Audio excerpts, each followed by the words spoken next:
Ni safari kutoka hotelini kuelekea chuo kikuu cha Waislamu cha Morogoro.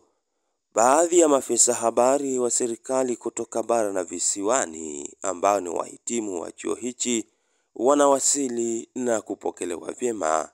Wengi wanakumbuka enzi zao wakati wanasoma baada ya kupita miaka kadhaa. Nadhani wastani wa miaka 14 sasa tangu nilipotoka katika majengo haya, na leo nimepata nafasi ya kuja tena. Ni muda mchache lakini ni muda ambao umenifariji moja, kuyaona tena mazingira, lakini pili kukutana na jumuiya ya wanafunzi ambao walikuwa kama mimi kwa wakati huo nikiwa mwanafunzi wa mass communication, na leo kuja kukutana na wanafunzi ambao wanasoma fani kama hiyo. Nimeanza hapa ngazi ya certificate, ikiwa ndio mara ya kwanza kabisa certificate ya uandishi wa habari na utangazaji inaanzishwa katika chuo hiki kikuu cha Uislamu cha Morogoro, nikiwa ni mwanafunzi wa mwanzo kabisa kusajiliwa katika ngazi ya certificate. Na mpaka vitu ambavyo tunavifanya sasa hivi huko makazini ni matokeo mazuri ambayo tumefundishwa tukiwa chuoni kama wanafunzi. Tumejengewa mazingira ya kwamba unajifunza tu si theory lakini pia practical.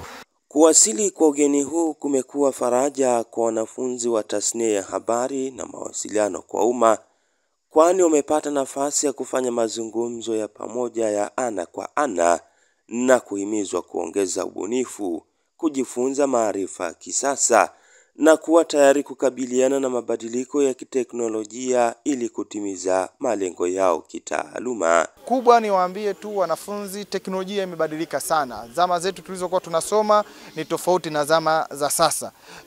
Mabadiliko ya teknolojia yana trigger wanafunzi kuwa wabunifu zaidi, wadadisi zaidi na wapekuzi zaidi wa masuala mbalimbali ya kitaaluma ili waweze kwenda na nyakati.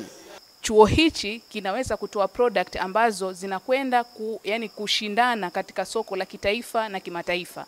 Na mfano mmoja ni mimi ambaye sasa hivi nafanya katika taasisi ya kimataifa. Kwa hiyo wajiamini, wajitume zaidi, wafanye bidii, lakini pia wamtangulize Mungu mbele ili waweze kufikia mafanikio yao. Awali ugeni huo baada ya kuwasili chuoni walipokelewa moja kwa moja na makamu mkuu taaluma DVC Academic Profesa Hamza Njozi, ambaye aliendesha kikao kifupi cha kutambuana.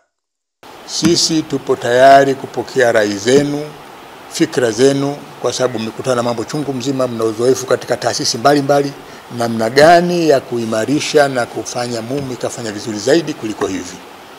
Kwa hiyo hili jambo liko kwenu na sisi tunakuombeni mtusaidie kwenye eneo hilo. Nikiripoti kutokea hapa mkoani Morogoro, Ramadhan Idilimu wa Mahasin TV.